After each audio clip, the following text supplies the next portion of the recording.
नमस्कार। आज एक विशेष योग केम द्रुम योग की चर्चा करेंगे। विस्तार से बताएंगे, समझाएंगे इसकी आवश्यकता क्यों पड़ी, क्योंकि ये इतना महत्वपूर्ण योग है और कुछ लोगों के भ्रम हैं, शंकाएं हैं और यूएसए और सिंगापुर, ऑस्ट्रेलिया, वहां भी हमारे कुछ भाई रहते हैं, यूके में रहते हैं, अमेरिका, उनके कई लोगों के प्रश्न मेरे पास आए हैं। तो वो लोग सभी सुन रहे होंगे। बड़ी स्पष्ट बात बताना चाहूंगा।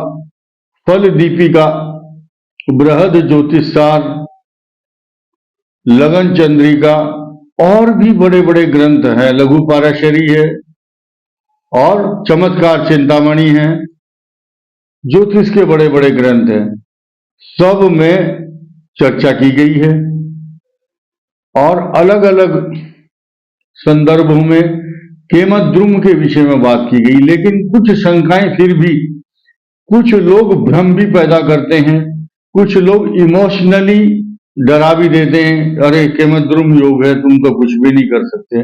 ऐसा नहीं है। तो केमद्रुम के लक्षण क्या है, प्रभाव क्या है, इसके द्वारा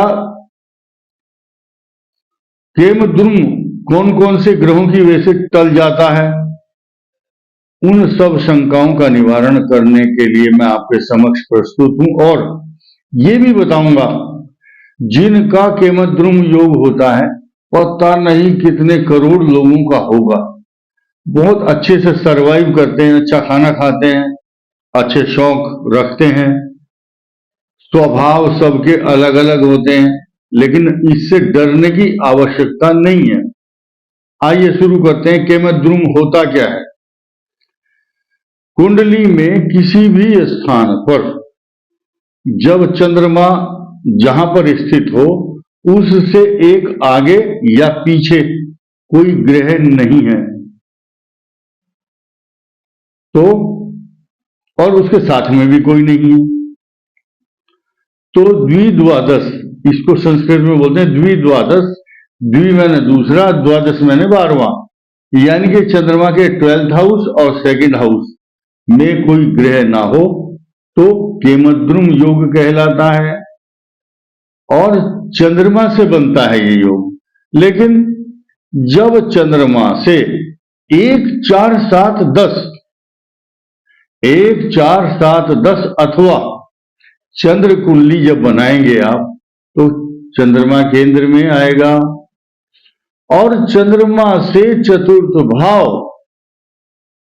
कोई अगर ग्रह है या चंद्रमा को उसका स्वामी देखता हो, अथवा अगर 1 4 7 10 स्थानों पर कहीं चंद्रमा से केंद्र में कोई भी एक ग्रह आ जाए, ऐसा हो ही नहीं सकता जो ना आए। कोई बिरला होगा जिसका नहीं आ रहा होगा। और इसके अलावा एक कुंडली आई थी मेरे पास ऐसी बहुत दिन पहले, तो अगर किसी की मीन राशि और बृहस्पति मीन राशि के चंद्रमा पर दृष्टि डाल रहा है और वो केमद्रुम से पीड़ित है, तो क्या होगा, वो केमद्रुम समाप्त हो जाएगा। यो यो भावा स्वामी दृष्टो युतो वा, यो यो भावा, जिस जिस भाव पर स्वामी दृष्टो युतो वा, स्वामी से दृष्ट हो या युक्त हो, तस्य वृद्धि स्यात्, उसकी वृद्धि होती है, केमद्रुम नहीं होता।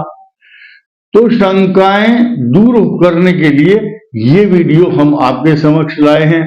और इसके अलावा क्षीण चंद्रमा, क्षीण क्षीण का मतलब अमावस्या पर चंद्रमा दिखाई नहीं देता, और लेकिन सूर्य होता है साथ में। सूर्य को छोड़कर और भी कोई ग्रह अगर चंद्रमा के साथ है तो भी केमद्रुम नहीं होता है। तो इस प्रकार जिनको फिर भी कोई शंका या वहम हो तो क्या करना चाहिए मैं बताता हूं।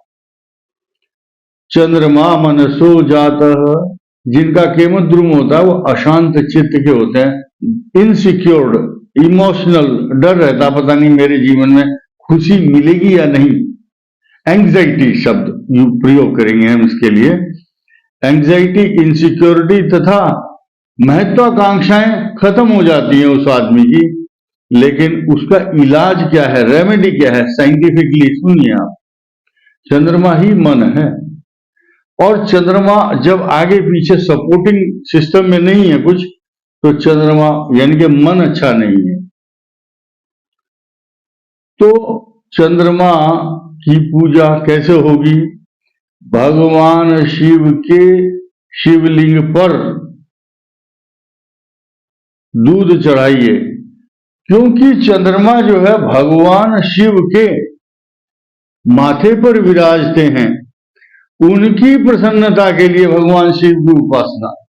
भगवान शिव को ओम चंद्रमसी नमः ये मंत्र का तो जाप करना चाहिए। ये तो चंद्रमा की शांति के लिए हुआ। कुछ लोग संस्कृत में त्रुटि करते हैं, तो मैं किसी को दोष तो नहीं दे सकता, लेकिन संस्कृत का उच्चारण सही करेंगे तो उस मंत्र का लाभ होगा। ओम चंद्रमसे नमः। कुछ लोग बोलते हैं ओम चंद्रमाय नमः, ये शुद्ध नहीं है, ये गलत है। खैर, हम पूरी दुनिया को तो नहीं सिखा सकते, लेकिन बहुत कई करोड़ लोगों में से 140 करोड़ आबादी मतलब भारत की है, ऐसी पूरे विश्व के लोगों की आबादी मिलाई जाए तो बहुत कम लोगों की कुंडली में केमद्रुम मिलेगा। और जिनके दोष दूर हो चुके हैं उनको डरने की जरूरत नहीं है, लेकिन अगर उनको डर है तो ओम चंद्रमसे नमः इस मंत्र का जाप करें और दूध, दही, घी, शहद, बेलपत्र से पूर्णिमा और सोमवार को भगवान शिव का अभिषेक करें। और जब अभिषेक करते हैं तो जो जल हरी से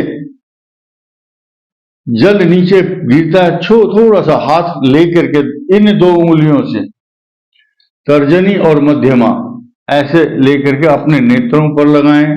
आपके अंदर जागृति आएगी, कांति युक्त शरीर होगा और आभा मंडल चमकेगा और आपके अंदर इस शक्ति, स्फूर्ति और मन की प्रसन्नता बढ़ेगी, आपके कार्यों में प्रगति होगी। तो केमद्रुम योग चंद्रमा की पूजा से, चंद्रमा के मंत्र का जाप करने से, अमावस्या के दिन सफेद वस्त्र दान करने से, अपने कुल पुरोहित को, अपने आसपास जो विद्वान ब्राह्मण हैं उनकी उपासना, पूजा, सम्मान, उनसे परामर्श लेना, उनकी आज्ञा से आप कोई कार्य करेंगे तो कोई ना कोई लाभ तो जरूर मिलेगा आपको। इस वीडियो में इतना ही। धन्यवाद, नमस्कार।